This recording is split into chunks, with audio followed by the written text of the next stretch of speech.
Yo, what up guys, CP Trace here, back with another YouTube video for you guys. Today I think and I hope you've already noticed that I've made some massive improvements regarding my audio quality. I think it sounds pretty dope, and yes, slowly we are getting professional here. Yeah, with that being said, let's get right to it. Let's start at the weekly time frame, as usual. As we said last week, we are extremely bullish. We are in massive uptrend since we have tapped this monthly and weekly FVJ. There's no reason to be bearish here. And last week our focus laid on this weekly FVJ here. After tapping it, after tapping and closing inside this weekly range here, I wanted a continuation higher, which we got.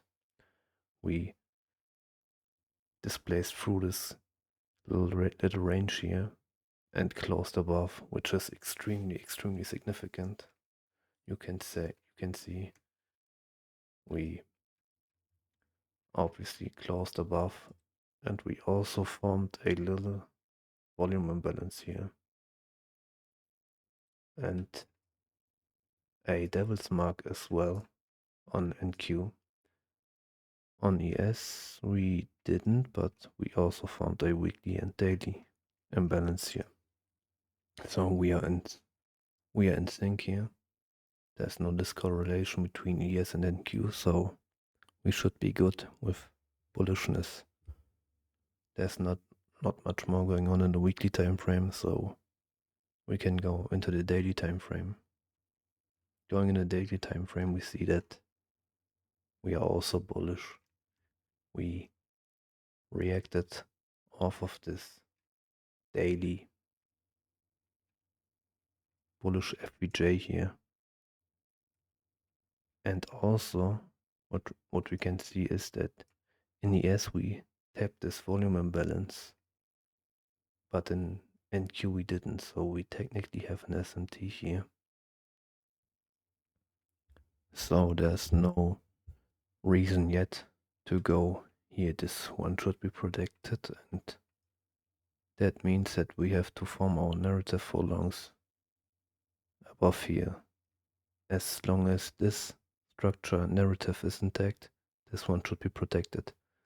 Yeah, let's mark this one out so we don't get lost if we before going on into the lower time frames.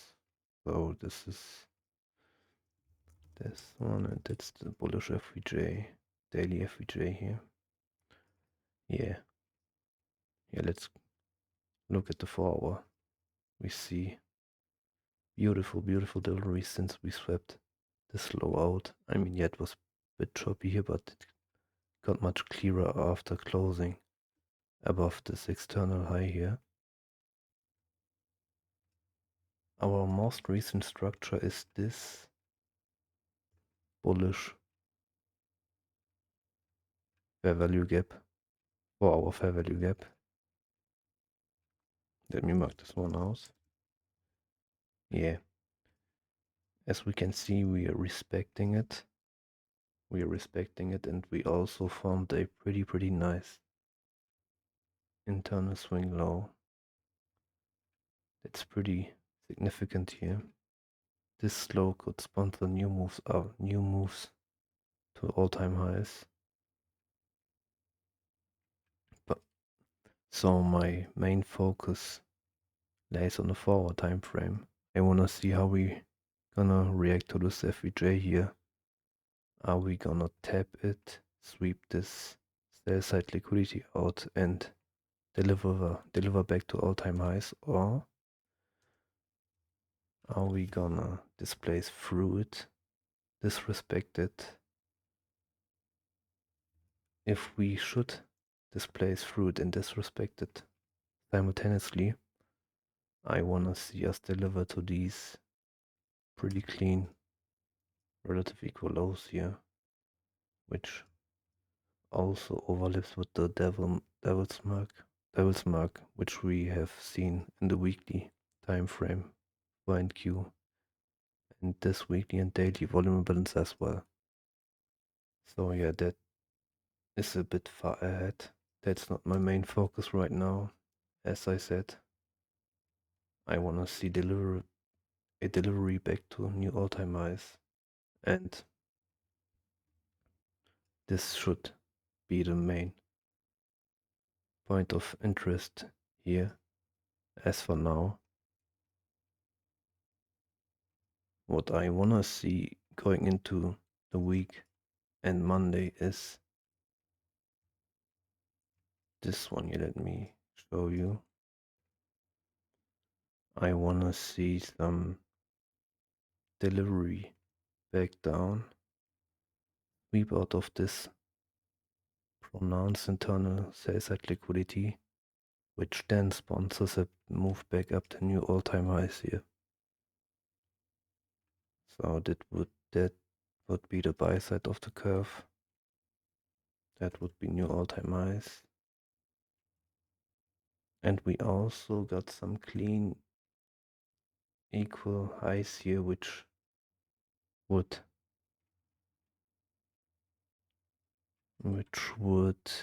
also make longs higher probability after sweeping this low out. But we're gonna see a inverse of this gap before going here, but I really wouldn't consider shorts here because we technically have equal lows, equal highs above, which are intact.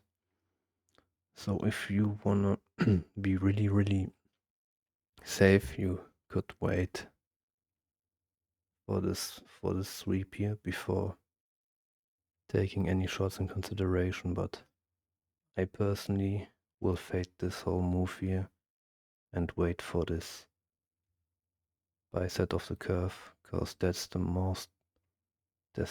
highest probability price action here, because we are extremely bullish externally. So I'm gonna wait till the internal structure aligns to the external structure and play the most highest probability setups here.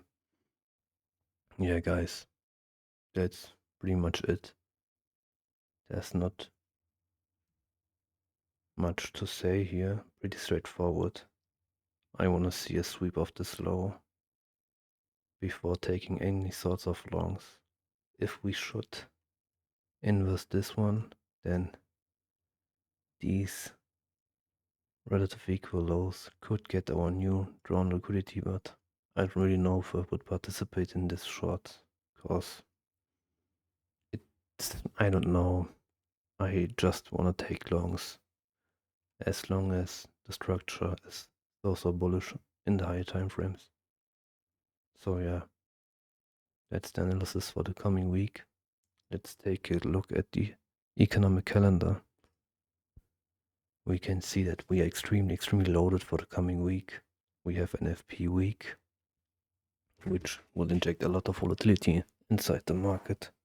We could see a lot of high probability setups here. Yeah, let's see. Let's say we get Monday or Tuesday low of week, then we could get a lot of volatility from Wednesday to Friday with the red folder news here. Yeah, we gotta see. On Monday is and Monday will be a NFB Monday, which is tradable, and also we will have red folder news, so you can trade Mondays. Mondays should be good. Tuesday as well, we have orange folder news, also clean. You can trade it. There's nothing against it. Wednesday as well, but Thursday I would be pretty cautious here, because we are having NFB Monday on the coming day, so that usually